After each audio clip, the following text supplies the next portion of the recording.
Si nos podemos poner de pie y tener una breve palabra de oración.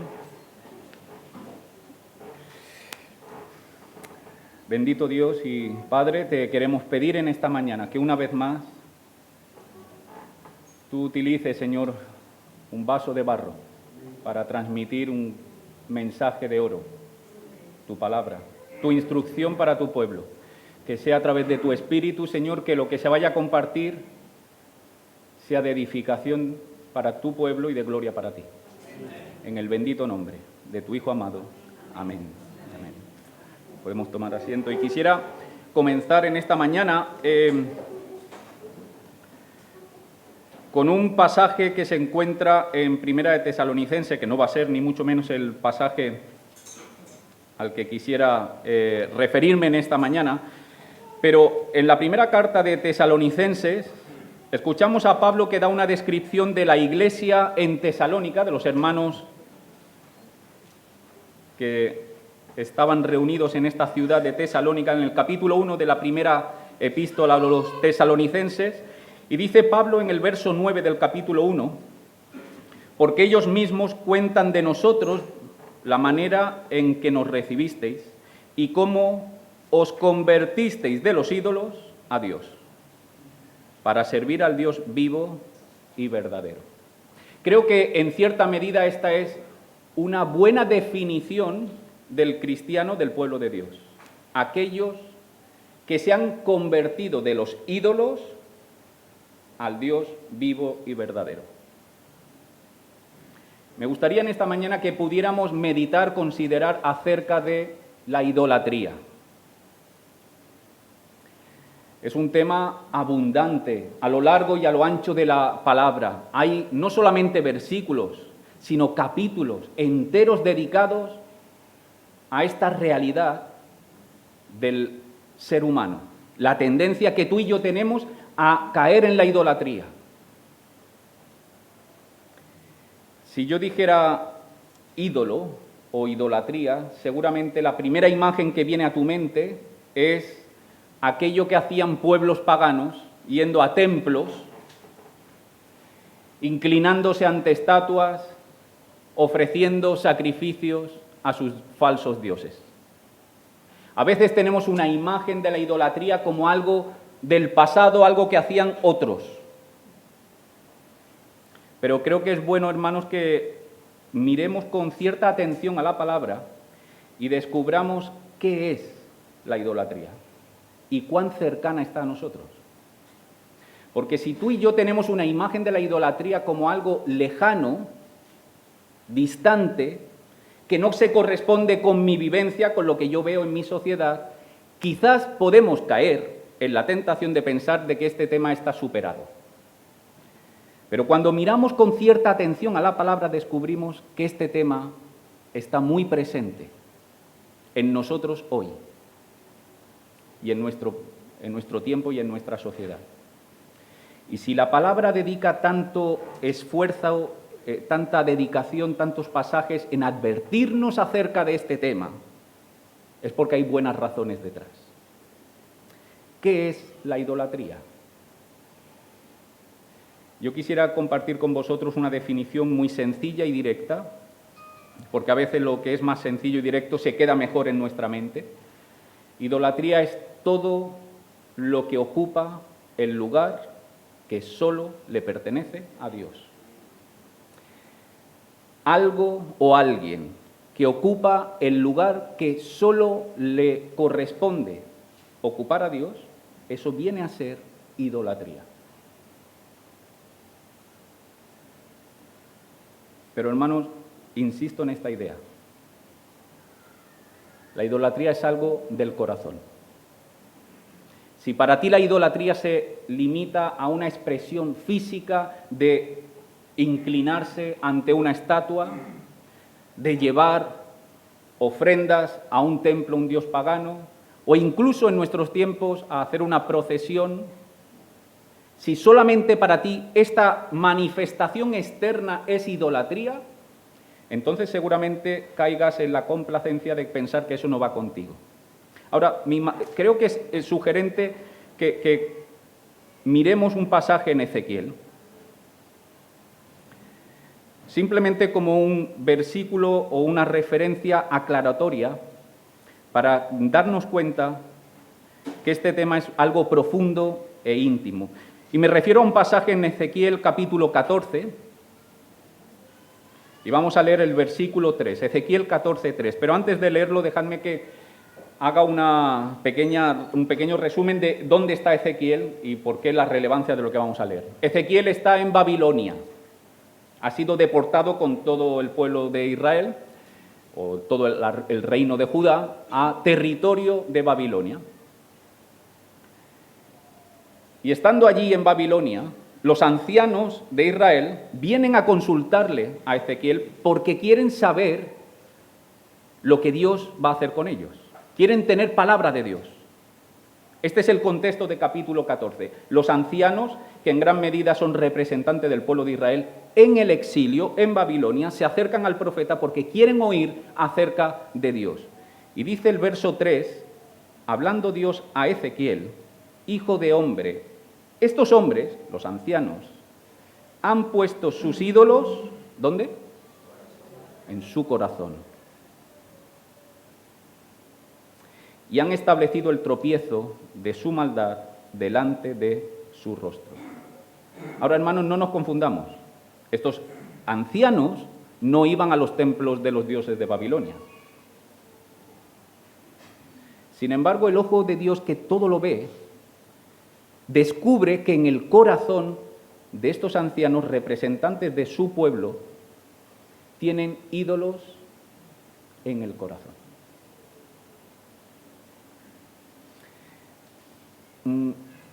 Creo que es necesario no solamente definir qué es la idolatría, algo o alguien que ocupa el lugar que solo debe ocupar Dios, sino entender la profundidad de este pecado. Es cuando nosotros en el corazón hemos dado cabida a algo que nosotros hemos determinado que es Dios. Ahora, todo esto viene de la realidad que nos expresa Génesis en cuanto tú y yo hemos sido creados. Y no se nos puede olvidar esto porque debemos de atender a cómo tú y yo somos, según la palabra, y cuál es nuestra tendencia, según la palabra. Tú y yo hemos sido creados por Dios. Nos ha creado a su imagen y a su semejanza. Y ha creado en nosotros una necesidad fundamental de vínculo con nuestro Creador. Como Dios es un Dios de relación, de vínculo, el Dios Trino se relaciona en sí mismo, en las tres personas, así nos ha creado a ti y a mí. Tu corazón tiene una necesidad de conectar, de vincularse con Dios. Pero nosotros, Génesis 3, decidimos desvincularnos. Y hemos dejado un hueco, un vacío en nuestro corazón tan grande que lo tenemos que ocupar con algo. Y es ahí donde viene la tendencia de tu corazón y del mío, de rellenar ese hueco que Dios ha dejado con lo que sea. Porque siento un vacío. Por eso, como tú tienes el mismo corazón que Adán y Eva, y que yo, tú también estás tentado a la idolatría. Tu corazón tiene sed. Y tú le intentas echar cualquier cosa para que saciar esa necesidad. Si lo que ponemos no es Dios, va a ser idolatría. Esta es un poco, no solo la definición, sino el origen de la necesidad del corazón humano que tenemos en cuanto a los dioses, para que podamos entender que tu corazón y el mío son una fábrica de dioses falsos.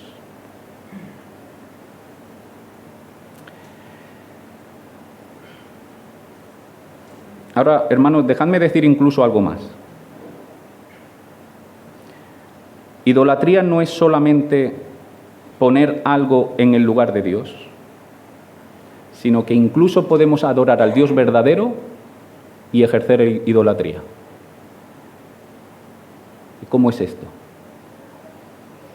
Porque a veces tú y yo queremos adorar a Dios conforme a lo que yo entiendo que tiene que ser adorar a Dios. Así que cuando adoramos al Dios verdadero, pero lo hacemos conforme a nuestro criterio, estamos ejerciendo idolatría. Recordad el pasaje del becerro de oro. El pueblo de Israel, de hecho hemos cantado, el pueblo de Israel ha sido liberado de Egipto. Han visto al Dios verdadero en su manifestación de poder. Ante el imperio más grande de aquella época, el de Egipto, el brazo fuerte de Dios los ha liberado. No solo eso, les ha abierto el mar y ha tragado los carros que hemos cantado. El ejército que quería llevarlo a la esclavitud los ha tragado. Y ahí está el pueblo de Dios liberado, que viene delante de Sinaí y hace pacto con Dios. Yo seré vuestro Dios, vosotros seréis mi pueblo. Y Moisés sube para recibir la bendición de Dios del Sinaí, la instrucción para saber cómo vivir ahora con un nuevo Dios, no Faraón, Dios como su referente, como su soberano. Y cuando Moisés está recibiendo la instrucción, dice el pasaje, Éxodo 32, que el pueblo se impacientó. Tarda mucho Moisés. Así que van Aarón, sumo sacerdote, haznos un becerro.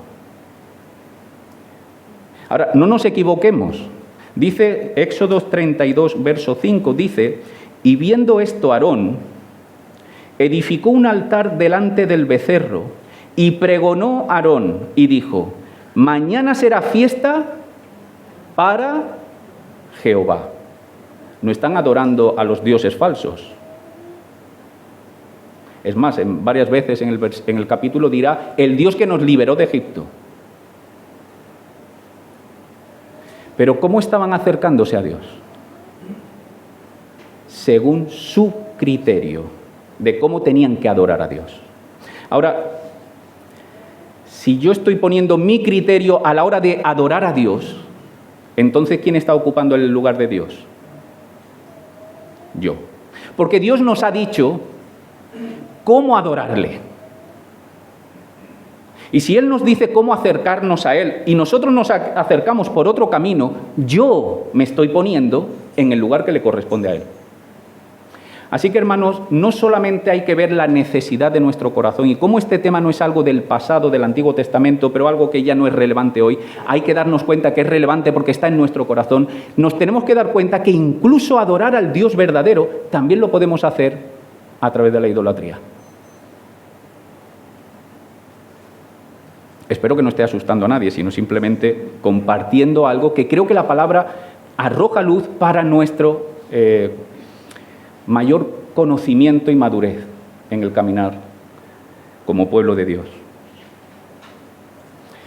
Me gustaría que pudiéramos ir a un pasaje en el libro de Isaías. Vamos a Isaías capítulo 40. Hemos visto hasta ahora un poco la definición, pero quiero compartir con vosotros un pasaje en Isaías. Como digo, hay muchos pasajes, hay capítulos enteros acerca de este tema. Y si, insisto en esta idea, y si la palabra comparte tanto y advierte tanto sobre este tema, creo que hacemos bien en detenernos y pensar por qué es esto. Y entre estos pasajes está Isaías 40 y vamos a leer a partir del verso 12. Isaías capítulo 40 y del verso 12 hasta el final del capítulo 40. Y fijaros cómo Isaías el profeta va a intentar mostrarnos Dios y los dioses falsos. La comparación, el contraste entre el Dios verdadero y aquellos dioses creados por el ser humano. Dice Isaías 40:12, ¿quién midió las aguas con el hueco de su mano y los cielos con su palmo? Con 3 dedos juntó el polvo de la tierra y pesó los montes con balanza y con pesa los collados. ¿Quién enseñó al Espíritu de Jehová o le aconsejó enseñándole?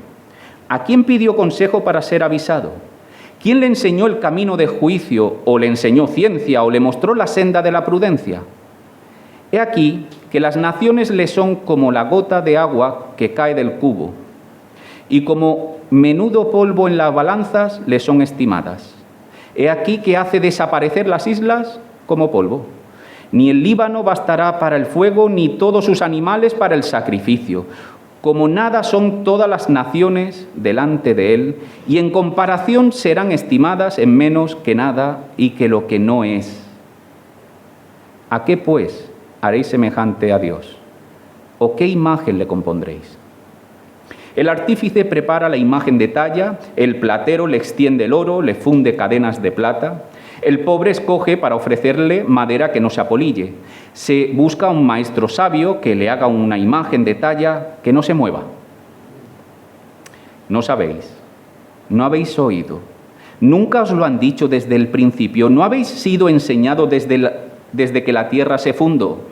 Él está sentado sobre el círculo de la tierra, cuyos moradores son como langostas. Él extiende los cielos como una cortina, los despliega como una tienda para morar.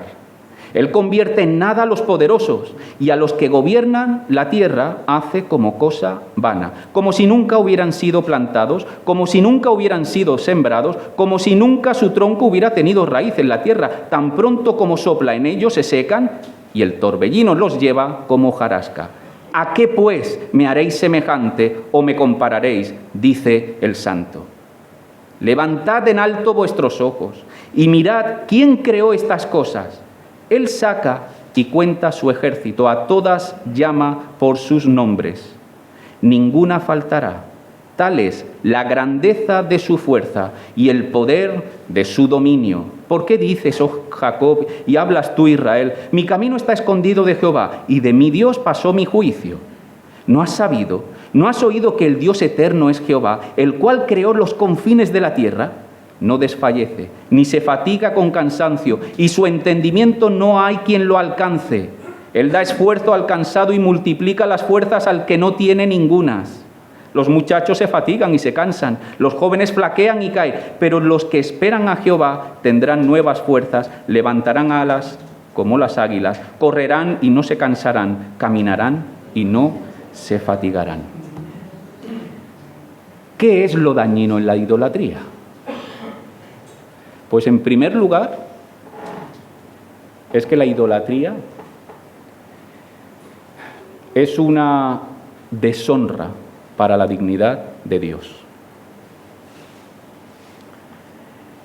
Todo aquel que pone un falso Dios como centro y pilar de su vida está deshonrando en primer lugar la dignidad y la gloria de la naturaleza del Dios verdadero. Hay ciertas palabras aquí, sobre todo hay ciertas preguntas que Isaías quiere confrontar al pueblo de Dios, diciéndole, verso 18, ¿a qué pues haréis semejante a Dios o qué imagen le compondréis? Mira, os he dicho cómo es Dios. ¿A quién le pide consejo Dios? ¿Alguien le ha enseñado algo? ¿Alguien puede medir los mares con el hueco de su mano? ¿Le son algo las naciones en comparación con Él? ¿Qué imagen vas a poner tú como Dios? Hermanos, no es casualidad que los 3 primeros, insisto en esta palabra, primeros mandamientos de los 10 mandamientos sean en relación al tema de la idolatría. No es casualidad. No tendrás dioses ajenos delante de mí, no te harás imagen, no te inclinarás ante ella, no tomarás el nombre de Dios en vano, porque llamar a algo que no es Dios, Dios, es tomar el nombre de Dios en vano. Y esto lo pone, la instrucción divina lo pone al principio. Porque si esto no está, después no sabremos lo que es amar al prójimo. Si tú no amas a Dios, no puedes amar al prójimo como corresponde. Así que es una ofensa a la naturaleza única, soberana de cómo es Dios. Y los pasajes una y otra vez van a ir comparando, mira cómo es Dios, mira cómo son tus ídolos. ¿Habéis visto lo que dice en el versículo 19? El artífice prepara la imagen de talla, el platero le extiende el oro. Se detiene a explicarnos todo el tema de cómo manufacturamos nuestros dioses. Pero no os quedéis, porque aquí está hablando de imágenes, ¿verdad? De tallas, de estatuas pequeñitas o grandes. Pero lo que está hablando es del corazón. Tu corazón empieza a elaborar dioses. El pobre, claro, el pobre como no tiene una cartera buena, no puede poner oro. Entonces dice, el pobre se busca para ofrecerle madera que no se apolille. Cada uno se va haciendo un dios a su imagen y semejanza, ¿verdad? Se va creando su dios. Sí, hay una representación externa, pero hay una realidad interna. Y lo que te está intentando mostrar, en este caso Isaías, es la estupidez de intentar reducir al Dios eterno a una imagen creada por ti, a un icono de cómo tiene que ser Dios conforme a mi corazón. Eso es un terrible peligro. Comenzamos con el primero, es una ofensa hacia Dios. Pero dejadme decir algo, es especialmente perjudicial para nosotros. Porque Dios es inmutable. Su esencia última no va a quedar modificada por tu idolatría. Dejadme que lo diga de esta forma. Si Dios abomina la idolatría, es porque nos ama. Porque sabe cuánto daño te va a traer que pongas en el lugar de Dios otra cosa que no sea Él. Porque te ama. No es un Dios caprichoso que dice, oye, que no quiero que me hagáis imágenes, que a mí no me gustan. A mí no me gusta salir en las fotos. Creo que no soy el único aquí. Pero Dios no es eso, no es, oye, no, mira, que no me gustan, no soy fotogénico, no me hagas imágenes. No, te está diciendo a ti, como tu corazón empiece a elaborar dioses, vas a pagar una factura alta. Luego, hay unas consecuencias de perjuicio en cuanto a la dignidad de Dios, pero dejadme decir que hay una consecuencia profunda de daño para el ser humano. Y quiero que nos acerquemos un momento a esta realidad. ¿Por qué es tan dañino para nosotros, ya no para Dios y su dignidad, para nosotros tener dioses falsos? Pues primero y fundamental, porque es cambiar el orden establecido. Esto suena un poco raro, pero tener en cuenta una cosa. Dice Génesis, capítulo 2, que Dios creó al ser humano. Y dice en el capítulo 2 que nos da también cómo lo creó, ¿verdad? Dice que cogió barro y nos formó. Y después nos sopló aliento de vida. Dios creando al ser humano. ¿Qué es la idolatría? El ser humano creando a Dios. Por eso se detienen tanto en mostrarnos cómo el ser humano coge un trozo de leño, empieza a trabajarlo, le pone, lo decoran, porque está siendo el ser humano tu creador. Ahora, esto es invertir el orden. ¿Y esto por qué es peligroso? Pues hermano, porque si nosotros invertimos el orden, es como si nosotros determinamos lo que está derecho.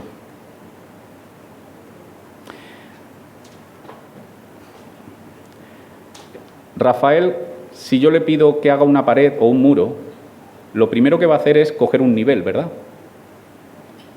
Seguramente él, porque tiene mucha experiencia, sin nivel quizá podría hacer una pared más o menos a su ojo. Yo creo que esto está más o menos recto. Ahora, si el nivel está torcido, ¿cómo te van a salir las paredes? Si en el fundamento yo he puesto un Dios que es un Dios torcido, que no es el verdadero, ¿cómo va a ser el edificio de mi vida? Torcido. Cuando nosotros invertimos, cuando nosotros nos ponemos a crear nuestros dioses, porque tenemos un vacío, una necesidad en el corazón, lo que sucede es que todo se da la vuelta. Yo determino lo que está bien, lo que está derecho, lo que es conveniente, y esto tiene consecuencias fundamentales para toda nuestra vida.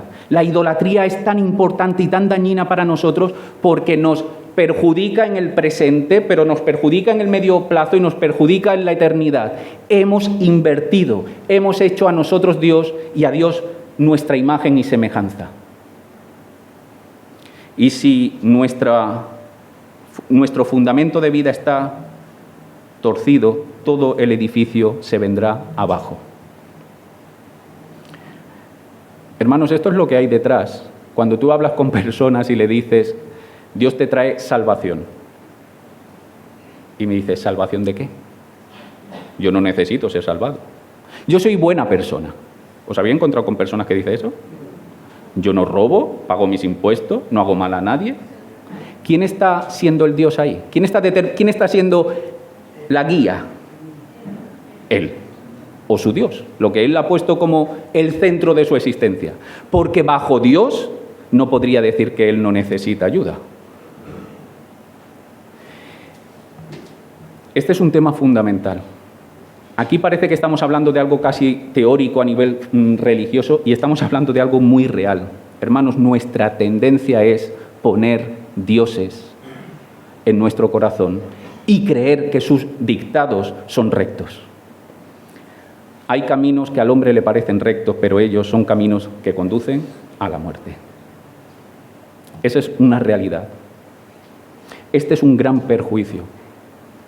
Tener cimientos torcidos. Pero no solamente eso. Quiero llamaros la atención a que vivir bajo la idolatría también nos hace tontos.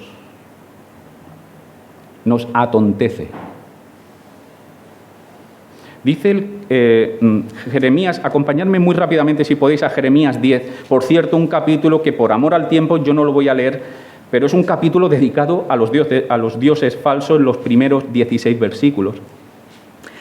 Jeremías capítulo 10, verso 3, para que cojamos un poco el contexto, dice, porque las costumbres de los pueblos son vanidad, porque el leño del bosque cortaron, obra de mano de artífice con buril. Fijaros cómo siempre se detienen a señalarnos que es creación tuya.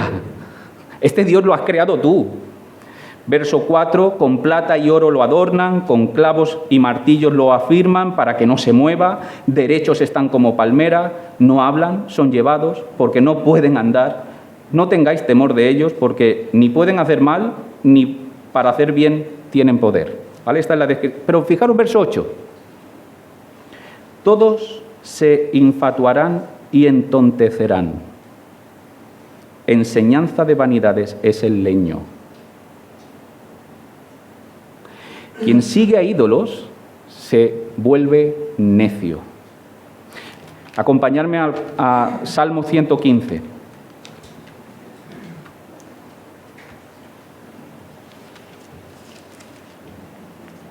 El Salmo 115 vamos a leer del verso 3 en adelante. Dice el verso 3, escuchad con atención cómo comienza el salmista en el verso 3 del Salmo 115. Nuestro Dios está en los cielos. Todo lo que quiso, ha hecho. Este es nuestro Dios. Verso 4. Los ídolos, de ellos son plata y oro, obra de manos de hombres. ¿Veis la insistencia?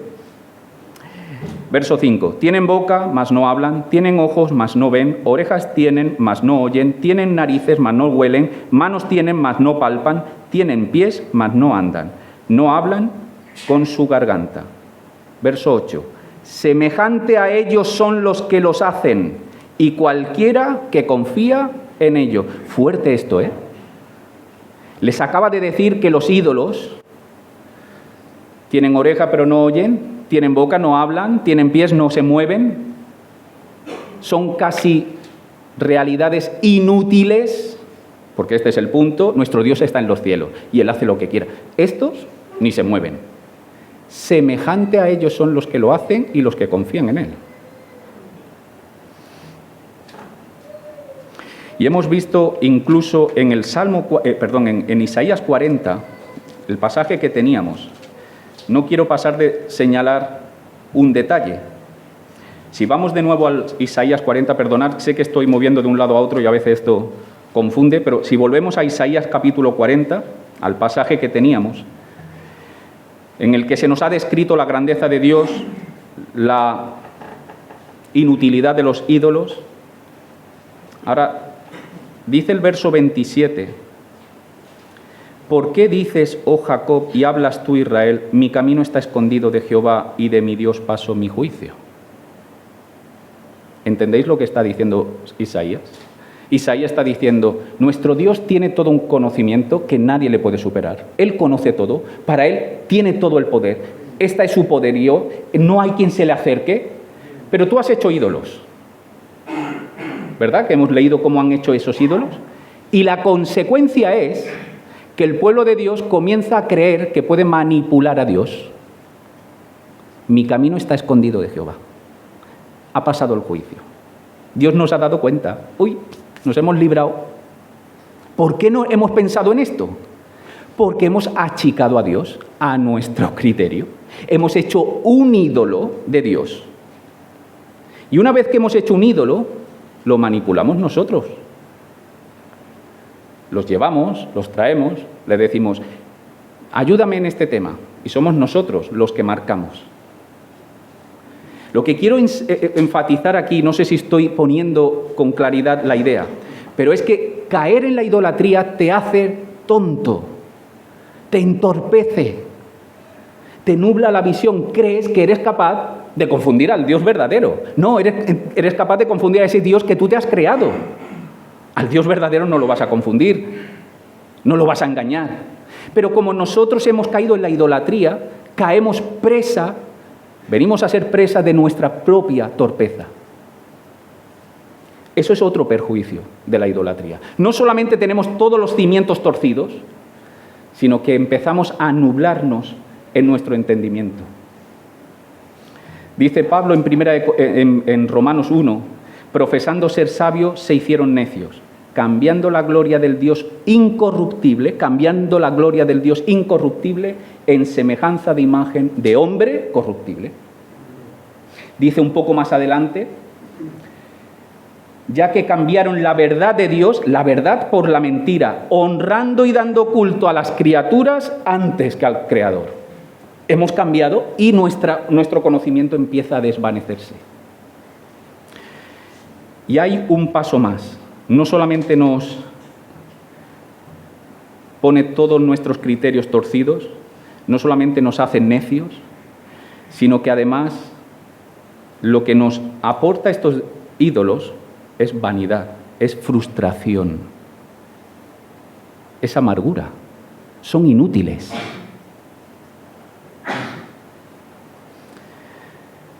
Esto es una de las enseñanzas que ha ido machacando toda la Biblia. Tienen ojos pero no ven, tienen boca pero no hablan. ¿Por qué nos están diciendo eso? Todo el mundo sabe que una estatua no ve. ¿Pero por qué señala Dios eso?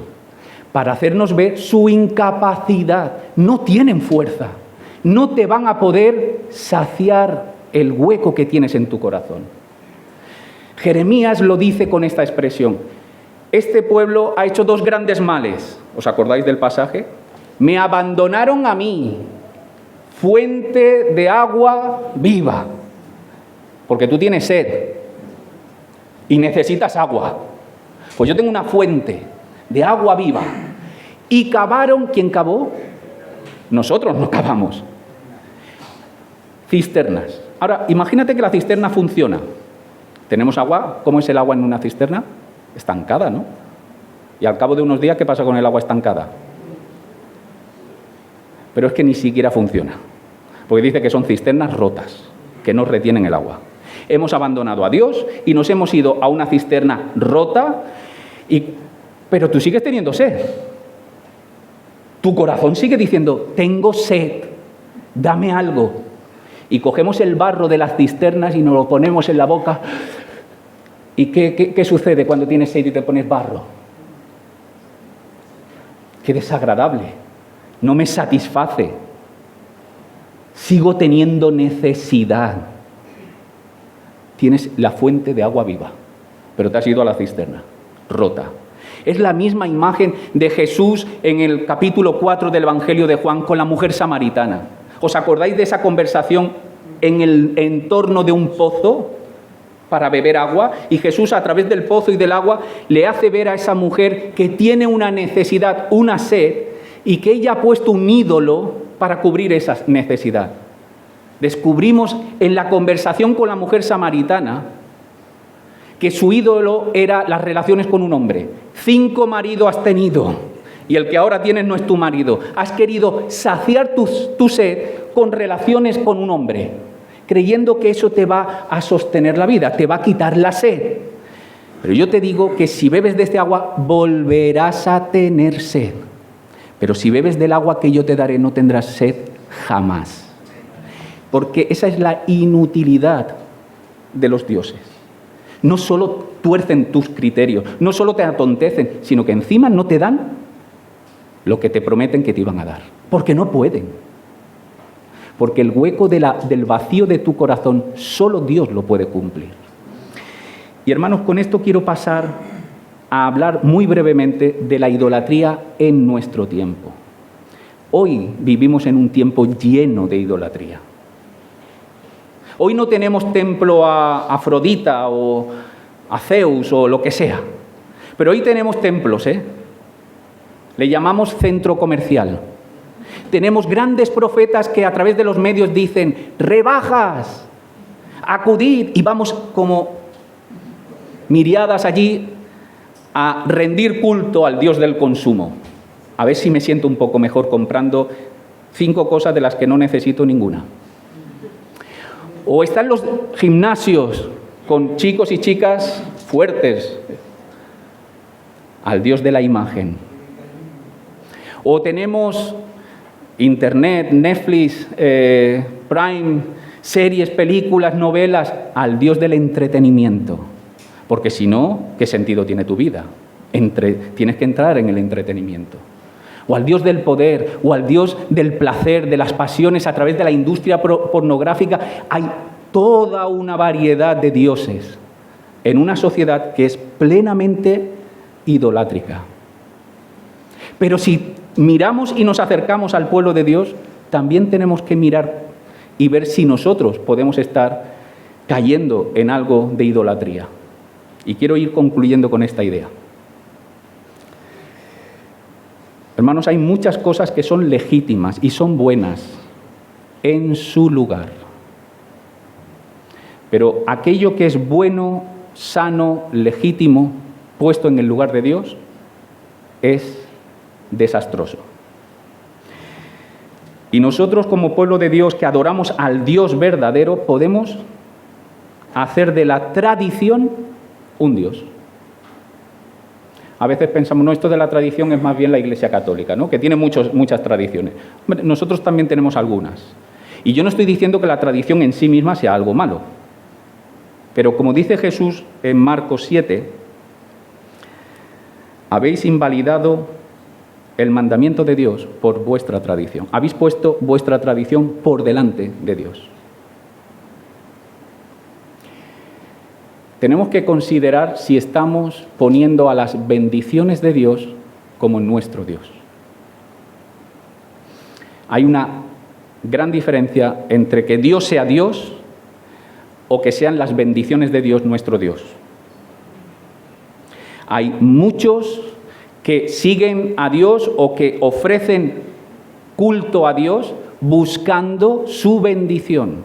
Es cierto que estar en la presencia de Dios hay plenitud de gozo y delicias para siempre. Pero a veces hay cruz. A veces hay dificultades. Y si tu Dios es la bendición, esa bendición de Dios viene a ser para ti un ídolo. Hay un pasaje a mí me parece extraordinario cuando las multitudes van siguiendo a Jesús. Y de repente es en Juan capítulo 6, verso 26, dice que Jesús les respondió y les dijo, de cierto os digo que me buscáis no porque habéis visto las señales, sino porque comisteis el pan y os saciasteis. ¿Entendéis lo que le está diciendo? Así de gente seguía Jesús. El Mesías, bien, nos ha llenado el estómago, queremos este Mesías, lo queremos. Me seguís no por mí, me seguís porque comisteis pan. El pan, bendición de Dios, vino a ser aquí un ídolo para muchos. Y hoy también puede ser. Y también puede ser nuestro ídolo, dentro del pueblo de Dios, nuestra tradición teológica, nuestra denominación, o tener un predicador, un autor de referencia. Yo veo a personas que parece que leen la Biblia a través de un predicador. Hermano, yo no creo que me expreso. Yo no estoy diciendo que estas personas sean algo que hay que desechar. Yo no digo que no se pueda escuchar a predicadores, no se puede tener a un pastor y tenerlo como una bendición en tu vida. Pero cuidado de no poner tu denominación o un autor o un predicador como el centro de tu vida. Pablo dice en Corintios 3, ¿qué es esto de yo soy de Pablo, yo soy de Cefas, yo de Apolos? ¿Qué es esto? Porque el corazón rápidamente busca este tipo de cosas. No estoy diciendo para nada que la teología no sea importante, pero a veces nuestra teología, que la hemos encapsulado y cerrado, la hemos puesto en el lugar de Dios. Y si Dios mismo viniese, diríamos, no, esto es así. Hay que tener cuidado porque Dios no es tu pensamiento. Dios es una persona y Él es libre. Y déjame decir algo más. Creo que también a veces el servicio, el ministerio, puede ser un ídolo dentro del pueblo de Dios. Jonás era profeta de Dios. Pero cuando Jonás escuchó la voz de Dios que le enviaba a compartir con Nínive, enemigo esencial de Israel, Nínive era un enemigo fundamental para Israel, ahí se descubrió que en el corazón de Jonás su Dios era Israel. Y rehusó obedecer a Dios. Y se fue a San Lucas de Barrameda, a Tarsis. No, pero esa es la historia. Rehusó ser profeta. Tenemos el ejemplo de Marta y María, ¿verdad? Llega Jesús a casa de Marta y María y Marta está preparando la cena, la comida. Quiere ser alguien que ofrece a Jesús su servicio. Pero ve a su hermana a los pies de Jesús. Maestro, dile algo. Me ha dejado sola. Marta, Marta, afanada estás. Ella ha escogido la buena parte. María ha puesto lo primero antes. Ha puesto lo primero en su lugar. No es que Dios está diciendo no hay que hacer servicio o edificar el pueblo de Dios. No ese es el mensaje. Lo que está diciendo es cuando tú pones el servir a Dios por delante de Dios, el servicio, tu ministerio, acaba siendo tu Dios. Y dejamos de tener al Dios de la obra para tener la obra de Dios como nuestro Dios. Y por último, y con esto termino, hay mucho pueblo de Dios, a mi parecer, que va buscando experiencia religiosa, que quiere emotividad. Van buscando iglesias donde la alabanza sea emotiva. Quieren sentir algo. Quieren que las predicaciones sean dinámicas, graciosas, con anécdotas, para que me mantengan. Y si van a un culto y no sienten algo, su fe flaquea. Veo mucho pueblo de Dios, y por supuesto no me estoy refiriendo a Jerez, que lo conocemos todavía muy poco, pero sí que he visto muchas personas que van buscando experiencias religiosas, como consumidores de fe. Que me conmueva, quiero sentir algo. ¿Está Dios en contra de las emociones? No. Pero las emociones y las experiencias no pueden ser tu Dios.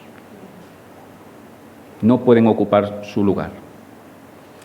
Concluyo con esta idea. La idolatría es un tema del corazón. Tu corazón y el mío estaban creados para tener ese vínculo con nuestro Creador. Y la caída ha hecho que tengas un vacío enorme. Ha sido reemplazado ahora por la sangre y la persona de Jesucristo. Pero no nos equivoquemos, tu tendencia es a fabricar dioses. Y la palabra nos llama a que como tu corazón es una fábrica de dioses, que examines tu corazón. Libérate de los falsos dioses. Examina tu corazón.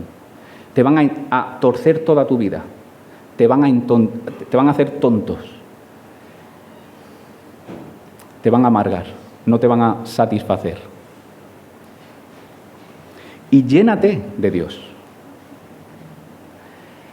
Deleítate en la persona de Dios. Porque cuanto más medites y pienses cómo es Dios, no solo a sus bendiciones, su pueblo, sus promesas, Él, cuanto más clara idea tengas de cómo es Él, más ridículo te va a parecer poner tu confianza en un ídolo. Examina, arrepiéntete, pon tu mirada en Él. Y que Dios nos ayude a vivir una vida donde los ídolos vayan siendo arrojados y el Dios verdadero vaya tomando el lugar que le corresponde. Que así sea. Amén.